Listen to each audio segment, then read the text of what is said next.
طارق جمیل صاحب جو ہیں وہ صحابہ کے گستاخوں کو مسلمان کہتی ہے، غلط فہمی ہے آپ کو، یہ آپ کو دھوکہ ہے، وہ ایک عالم آدمی ہے۔ باقی ہر آدمی کے سمجھانے کا ایک انداز ہوتا ہے۔ وہ تبلیغی جماعت کے بزرگ ہیں، ان کا کام ایسا ہے کہ وہ بالکل آرام سے ہر چیز برداشت کرتے کرتے کرتے کرتے اصل اس بندے کو الحمدللہ پھر پٹری پہ لے آتے ہیں۔ یہ سب کا ایک طریقہ ہوتا ہے، ایسے اعتراض بھی کرنا چاہیے۔ اچھا ان سے جو کام نہیں ہو رہا نا وہ تم شروع کر دو۔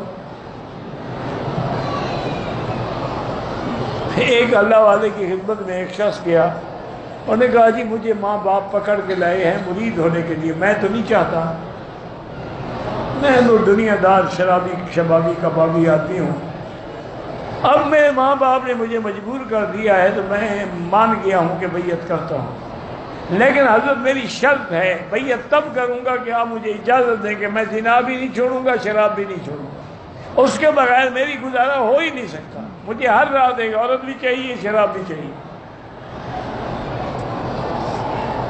حضرت سمجھ گئے کہ بگڑا تگڑا آدمی ہے، اس کا علاج کرنا پڑے گا، تو حضرت فرمایا اچھا بھائی اگر آپ کی ایک شرط ہے تو ایک شرط فقیر کی بھی ہے، ہم تمہاری مانتے ہیں تم ہماری مان لو۔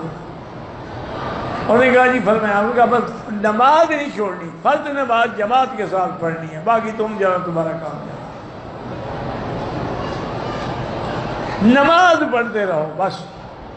انہوں نے کہا جی میرا وعدہ ہے میں پورا کروں گا۔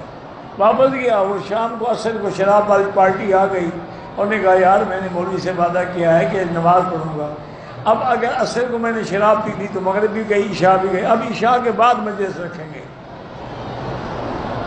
عصر پڑھی، مغرب پڑھی، عشاء پڑھی، عشاء کے بعد سیدھا گھر چلا گیا، محفل میں نہیں گیا۔ انہوں نے کہا کیا بات؟ انہوں نے کہا یار میں تھک گیا ہوں، کل دیکھا جائے گا۔ اسی دن سے شراب بھی چھوٹ گیا اور شباب بھی چھوٹ گیا۔ تو یہ طریقے ہوتے ہیں، اعتراض نہ کیا کریں بزرگوں پر، بزرگ نرم بن کے اپنی بات پہنچانا چاہتے ہیں۔